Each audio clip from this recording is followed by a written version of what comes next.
네, 안녕하세요. 류영호입니다. 네, 안녕하세요. 제가 사실 여기 NH투자증권에 조인한 게 두 달이 좀 안 됐습니다. 두 달 좀 넘었습니다. 그래서 사실 이제 굉장히 처음이라서 좀 약간 긴장이 되는데, 일단 저는 이 제목을 겨울의 끝에서라고 졌는데, 사실 오늘 하이닉스가 52주 신고가를 겪으면서 벌써 이제 봄이 되는 느낌을 좀 주는 상황이라서 약간 제목이 좀 늦었지 않았나 생각을 하는데, 일단 전체적으로 지금 저희가 그래도 반도체가 굉장히 좋다라는 말씀들을 여기저기서 많이 들으셨을 거예요. 그런데 굉장히 생각보다 오랜 기간 동안 이렇게 박스권에 머물러 있는 것을 계속 보셨을 텐데, 뭐 가장 큰 이유는 시장이 원했던 그림, 뭐 수요의 강세가 나타나는 게 약간 괴리감이 존재를 했기 때문에 그렇다라고 말씀드릴 수가 있습니다. 이 메모리 산업은 항상 비슷한 패턴을 반복을 합니다. 이게 결국은 이제 수요와 공급 이 두 개를 따라서 메모리 가격이 나오고, 그 메모리 가격에 따라서 저희가 이익성 그리고 주가 방향성이 결정되기 때문에 항상 공급이 초과됐으면은 저희가 또 감산을 하고, 수요가 올라갈 때 또 같이 또 따라 올리다가 또 다시 수요가 초과되고, 이런 상태를 계속 반복을 해왔거든요. 그래서 2019년도에도 사실 지금 2023년과 비슷한 상황이었었습니다. 저희가 초과 공급이 발생하기 시작을 하면서, 그러니까 말은 안 했지만 기업들이 암암리에 이제 감산을 시작을 했었고, 2019년 말 정도에 메모리 가격이 어느 정도 안정화되는 그런 기간에 접어들었습니다. 그래서 2020년도에 뭐 좀 수요 회복하겠다라고 이제 저희가 기다리고 있었는데 팬데믹이 발생한 거죠. 사실 이 팬데믹은 저희가 정말 예측할 수 없을 정도 수준의 수요를 끌고 왔습니다. 그러니까 저희가 집에만 있다 보니까 그냥 눈에 보이는 것들을 계속 바꾸고 싶은 거예요. TV 같은 경우도 넷플릭스 보다가 영화관 못 가니까 이걸 좀 더 큰 걸로 바꿔볼까. 아니, 그리고 저희가 대면 수업, 그리고 뭐 회사에 안 가고 저희가 원격으로 이제 다 근무를 하다 보니까 PC들을 다 한 대씩 다 구매를 하기 시작을 했고요. 그리고 집에서는 이어폰보다는 사실은 이제 저희가 스피커 같은 것도 많이 사게 되고, 이런 저희가 기존에 원래 나중에 살려고 인상을 했었던 제품들을 다 땡겨서 그 2년 동안 다 샀다고 생각하시면 될 것 같아요. 그래서 수요 감소가 저희가 예상했던 것보다 지금 굉장히 가파르게 나타나고 있는 그런 상황이라고 보시면 될 것 같고요. 그래서 단기간적으로는 사실 저희가 B2C 쪽에서는 엄청나게 수요 회복을 기대하기는 저는 어렵다라고 좀 보고 있습니다. 그래서 수요 같은 경우는 조금 전에 주식시장 전망할 때도 좀 말씀해 주셨겠지만, 기업들의 투자 쪽과 그리고 중국 쪽이 내년에는 핵심 포인트라고 생각을 하고 있습니다. 그래서 먼저 공급단에서부터 시장의 우려를 제가 어떻게 생각을 하고 있는지 한 가지씩 설명을 드리면요. 먼저 투자입니다. 내년에도 투자는 올해와 크게 다르지 않을 걸로 좀 보고 있습니다. 최근에 이제 하이닉스 올린다는 얘기도 있는데, 사실 올린 금액이 제가 봤을 때는 거의 크게 달라질 것 같지는 않고요. 근데 대부분의 이 투자가 생산 능력을 늘리는 게 아니라 지금 현재 지금 잘 나가고 있는 HBM이라든지 아니면 DDR5 같이 고부가치 제품들 위주로 저희가 이제 투자를 계속해 나간다라고 보시면 될 것 같고요. 낸드 같은 경우는 지금 더 상황이 어렵습니다. 여기서 저희가 투자를 더 할 수가 없어요. 그래서 내년은 낸드는 무조건 저희가 캐펙스를 줄일 수밖에 없는 그런 상황이라고 좀 보고 있습니다.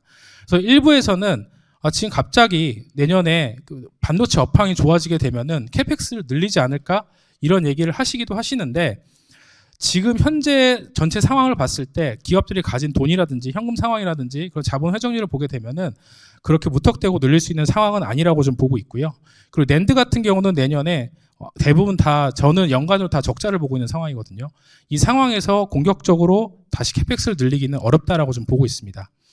근데 지금 보통 저희가 캐펙스를 보실 때 좀 유의 있게 보셔야 되는 중에 하나가 뭐냐면은, 보통 저희가 투자를 하면요, 거의 한 2년 뒤쯤에 그 생산 능력이 그 해에 반영이 됩니다. 근데 저희가 지금 2년 동안 올해와 내년 동안 캐펙스를 줄이게 되면요, 2025년은 반대로 또 공급자 우위의 시장에 다시 또 올 가능성도 있어요. 그래서 2024년 하반기에 저희가 실망을 하더라도 25년도에는 또다시 뭐 굉장히 짧은 사이클로 다시 반등이 나올 수 있는 기회도 여전히 존재한다라고 보시면 될 것 같습니다. 그리고 지금 현재의 메모리 가격은 의도적인 가격 인상이라고 보시면 될 것 같습니다. 저희가 의도적으로 감산을 하고 공급량을 줄이면서 가격이 올라갔다라고 생각을 하시면 될 것 같은데, 뭐 다행히도 디램 같은 경우는 먼저 이렇게 재고를 처리했었던 그 모바일 그리고 노트북 쪽에서 그리고 이제 PC 쪽, 전체 PC 쪽에서 가격 반등이 나오면서 조금 더 빨리 회복이 이루어지고 있습니다. 실제 디램 같은 경우는 재고 피크가 2분기부터 감소를 하고 있는 상황이어서 제가 봤을 땐 4분기 이후부터는 점진적으로 가동률이 개선되지 않을까 좀 예상을 하고 있고요. 낸드는 좀 전에 말씀드렸듯이 생각보다 재고가 아직 더 많습니다. 뭐 D램보다 6주에서 8주 정도 더 많은 상황이기 때문에 적어도 저희가 1분기까지는 보수적인 운행을 해야 될 걸로 좀 보고 있고요. 그래서 이제 보수적인 상태로 가게 되면서 여기서 이제 가격 인상을 이끌어내는 전략으로 나갈 걸로 좀 보고 있습니다. 그래서 D램과 낸드 모두 연말 정도 되면은 다 이제 밸런스로 맞춰져가는 그런 상황이라고 좀 보고 있고요. 또 여기서 이제 중간에 아까 말씀드렸지만 갑자기 뭐 가동률을 올리거나 이런 일이 발생될 수도 있다라고 생각을 하시는데, 말씀드렸지만 D램 쪽이 너무 지금 상황이 안 좋은 상황이기 때문에 섣불리 누가 먼저 나서서 D램 쪽도 올리기가 굉장히 어려운 상황이라고 말씀드릴 수가 있습니다. 그래서 결론적으로는 이런 상황에서 공급자가 좀 굉장히 제한된 활동을 할 수 있는 이 상황에서는 제일 중요한 거는 결국은 수요인데요. 그래서 저희가 이제 수요를 계속 이제 지켜봐야 되는 그런 상황입니다. 최근에 그 계속 이게 시장과 약간 기대감과 그리고 기업들의 의견이 약간 엇갈리는 이유가 뭐냐면은, 기업들은 아직도 그 수요가 자기들이 예상했던 것보다 굉장히 적다라고 생각을 합니다. 그러니까 예를 들어서 미국의 마이크로칩이라는 회사가 있어요. 그 업체 같은 경우는 뭐 길게는 24개월짜리 계약도 맺고 장기 계약을 많이 맺는 회사 중에 하나인데, 이 회사가 최근에 실적을 발표하면서 이야기를 하는 게 12개월짜리 가까이 되는 1년짜리 계약들은요 아직도 취소가 많이 나온다고 합니다. 근데 단기 계약인 3에서 6개월짜리 계약은 지금 거의 취소가 이제 없대요.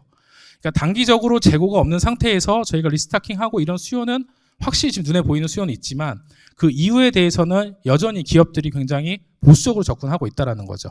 저희가 사실 이런 가시성만 확보가 된다라고 하면은 반도체가 사실 이 자리에 있지 않고 더 아마 튀었을 겁니다. 그래서 이제 저희가 그 섹션별로 어떤 포인트에서 저희가 봐야 된다라고 이제 말씀드릴 수가 있는데, 먼저 PC 쪽 먼저 말씀드리면요. PC는 사실 저희가 스마트폰, 태블릿이 발전되고 나서부터는 거의 일반 기업들 위주로 사실 돌아가던 시장이었습니다. 왜냐하면 사람들이 그냥 컴퓨터를 한 대 사면은 뭐 대학교 될 때나 아니면 집에 한 대 정도 놓고 사는 그런 생활이 있었고, 기업들이 그냥 계속 사람들이 들어오고 나가고 하니까 교체해주는 그런 수요를 여태까지 버텨왔었던 게 PC 시장이었었거든요. 그런데 이제 코로나 이 팬데믹 기간 동안에 B2C 쪽에서 엄청나게 구매를 했죠. 그래서 실제로 뭐 두 자릿수 이상 성장률을 2년 연속으로 보여줬습니다. 사실 저는 이런 숫자를 사실 본 적이 없었거든요. 그래서 진짜 제 주위에서도 제가 이제 테크 애널리스트인데 저한테 컴퓨터 뭐 사냐고 맨날 보내줘가지고 비교해달라고 물어보시는 분이 굉장히 많았었어요. 근데 뭐 다 들어주긴 했었는데 주위에서 정말 그렇게 많이 샀거든요. 근데 여러분이 생각해 보셨을 때 뭐 4인 가족 기준으로 했을 때 저희가 팬데믹 기간 동안에 거의 한 명당 한 대씩 PC를 가졌습니다. 근데 지금 뭐 저희가 더 이상 뭐 대면 수업이 거의 대부분 이루어지고 있는 상태이고 대부분 다 이제 출근하시잖아요. 그러다 보니까 이 컴퓨터 4대를 향후에 저희가 정말로 다 교체를 할까, 그런 관점으로 봤을 때는 더 이상 4대를 다 교체하지 않을 거라는 거죠. 과거처럼 이제 한두 대의 사이클로 다시 돌아가는 걸로 될 수밖에 없고, 그동안 눌렸었던 B2B의 중심이 다시 원상태로 회복되는 구간이라고 보시면 될 것 같습니다. 근데 내년에도 경기가 그렇게 좀 안 좋고 사람 막 이렇게 자른다는데 과연 기업들이 컴퓨터를 살까? 이 부분이 좀 이제 의심스러우실 텐데, 최근에 이제 마이크로소프트가 3분기 실적을 발표하면서 그 한 가지 제가 좀 의미 있게 봤었던 게 하나가 있었는데, MS365 기업용이 굉장히 오랜만에 YY 기준으로 성장을 했습니다. 그러니까 아까 그 주식시장 정보에서 말했듯이 기업이 생산성에 되는 부분에 대해서는 지금 계속 투자를 하려는 노력을 계속 한다라는 거죠.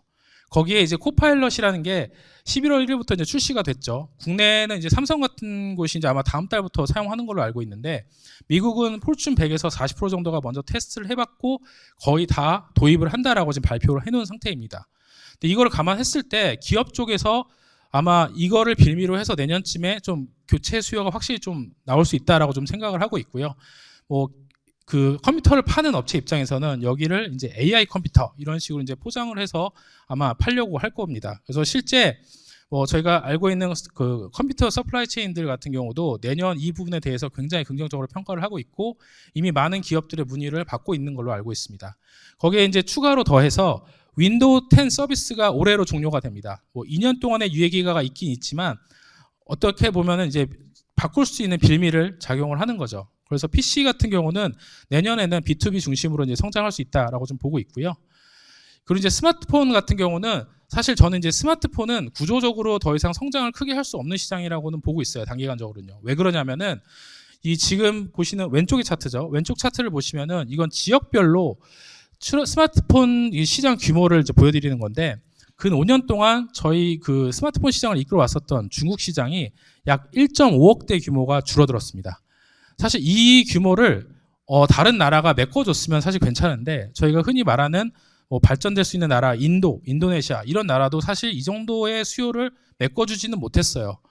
이게 어느 정도 이제 핸드폰이 계속 좋아지다 보니까 저희가 교체 주기도 장기화되기 시작을 했고 중고 시장도 엄청나게 발달되기 시작을 하면서 이런 현상이 좀 발달되기 시작을 했거든요.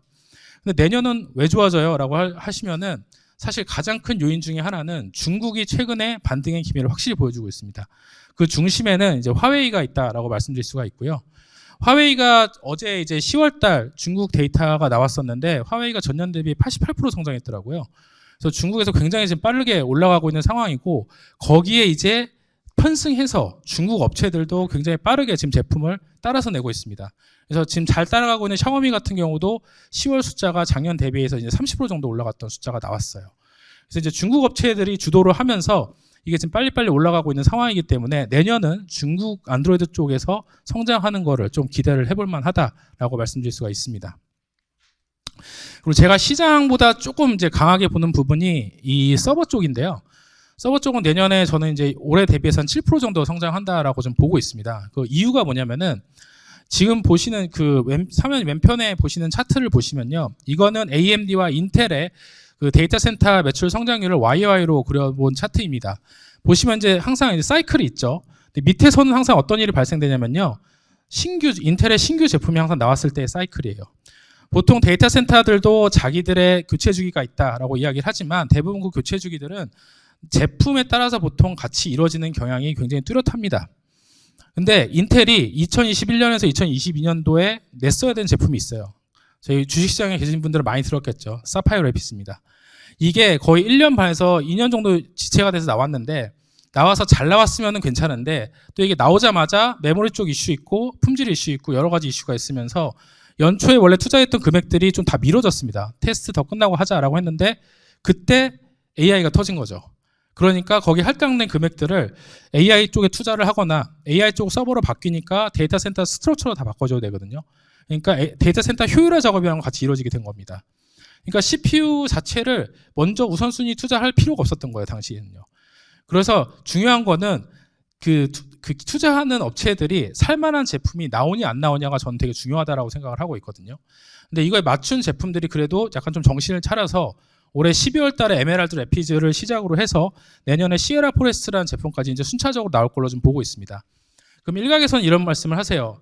AMD가 점유율 잡아서 뺏어가고 잘하고 있는데 그냥 AMD 거 갖다 쓰면 되는 거 아니냐 하실 수가 있는데 이 B2B 시장은요.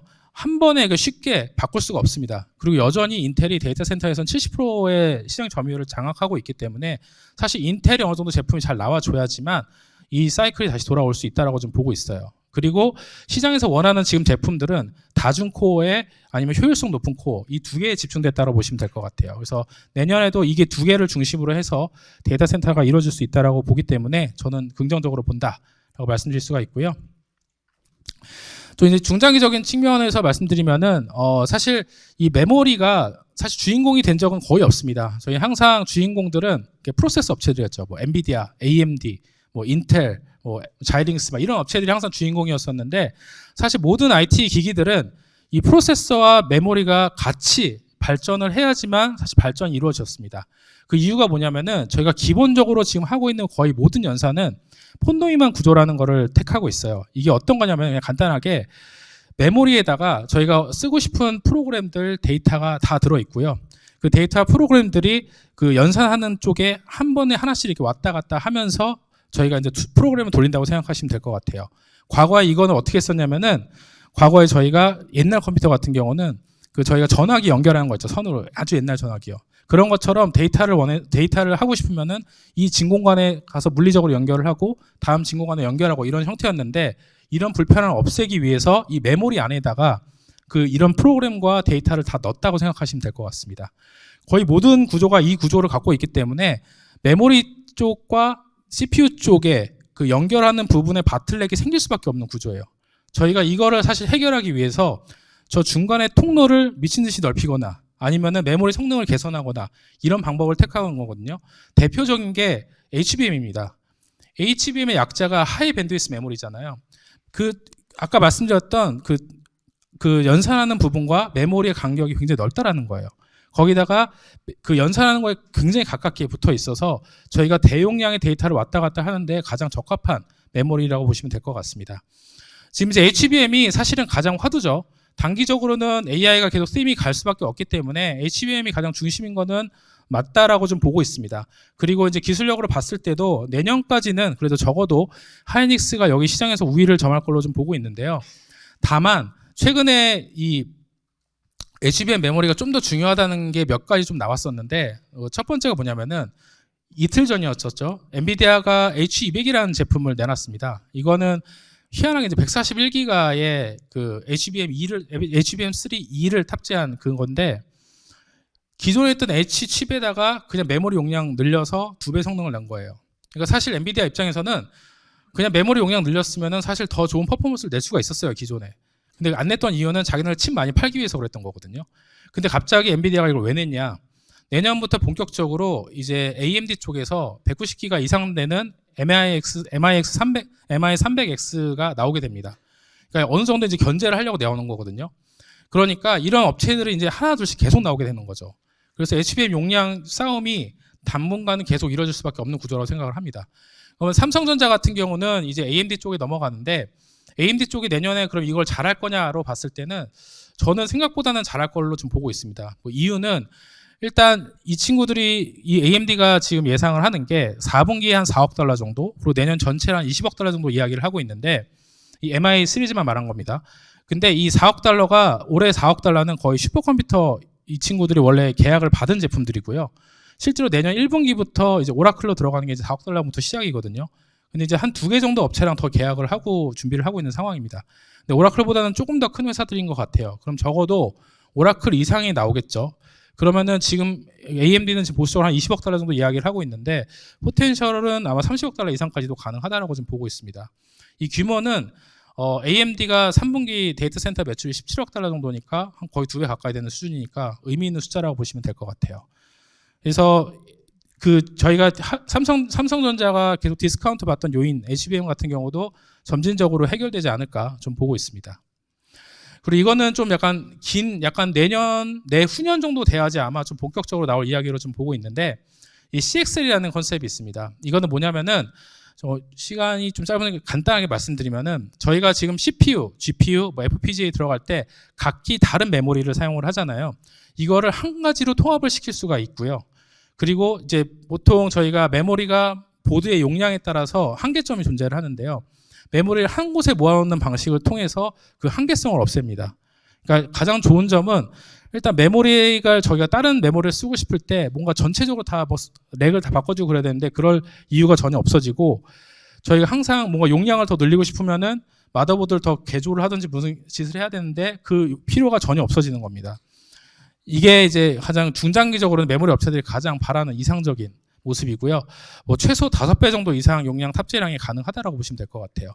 근데 이거는 내년부터 좀 이제 많이 이야기가 나올 걸로 좀 보고 있는데 그 이유는 데이터 센터 쪽에서 PCIe 5.0이라는 그런 그 인터페이스가 깔려야 되기 때문에 그렇습니다.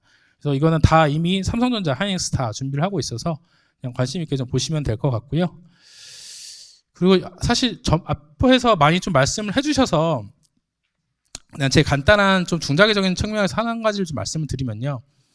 모든 IT 산업은 거의 비슷하다고 생각을 합니다. 기본적으로 인프라가 깔리고 그거에 맞는 제품들이 나오고 거기에 독자적인 기술을 가진 업체가 가장 먼저 선두에 뛰어든 다음에 그걸로 돈은 버는 업체가 나오고 그 다음에 그걸 이용해서 더 많은 업체들이 생기면서 산업의 파급력이 커진다라고 보고 있거든요. 지금 보시는 차트는요. 스마트폰 시대의 그 그래프입니다. 제일 먼저 아웃퍼폼했던 게 ARM이에요. 이때 다시 이제 상패도 다시 상장을 했는데 최근에 다시 상장을 했는데 모바일 AP 만들려면 어떤 IP를 써야 되냐면은 다 ARM 거 썼죠. 그러니까 지금 약간 ARM의 포지션이 엔비디아라고 보시면 될 것 같습니다. 그 다음에 돈을 번 업체가 애플이었었죠. 그게 이제 지금 마이크로소프트 역할을 하고 있다고 보시면 될 것 같아요. 그래서 내년에 좀 돈을 벌 수 있는 것들이 좀 많이 나오게 된다라고 하면은 개인적으로는 이 시장이 더 중장기적으로 더 커질 수 있는 포텐셜이 있다라고 좀 보고 있습니다. 네, 그리고 마지막으로 이제 종목인데요. 일단 저는 지금 현재 단기간적으로는 하이닉스를 최선호주로 제시를 하고 있고요. 그 이유는 단기적으로는 AI가 가장 이제 포텐셜 높은 부분이라고 생각을 하고 있지만 내년 그 하반기로 갈수록 더 유리한 거는 삼성전자라고 보고 있습니다. 일단 HBM 쪽에 대한 디스카운트 요인도 해소가 될 수가 있고요. 전반적으로 산업 수요가 살아난다라고 하면은 그동안 눌려 있었던 레거시 쪽도 올라오게 되면서 더 큰 그 영업이익 레버리지를 나타날 수 있기 때문에 그렇습니다. 감사합니다.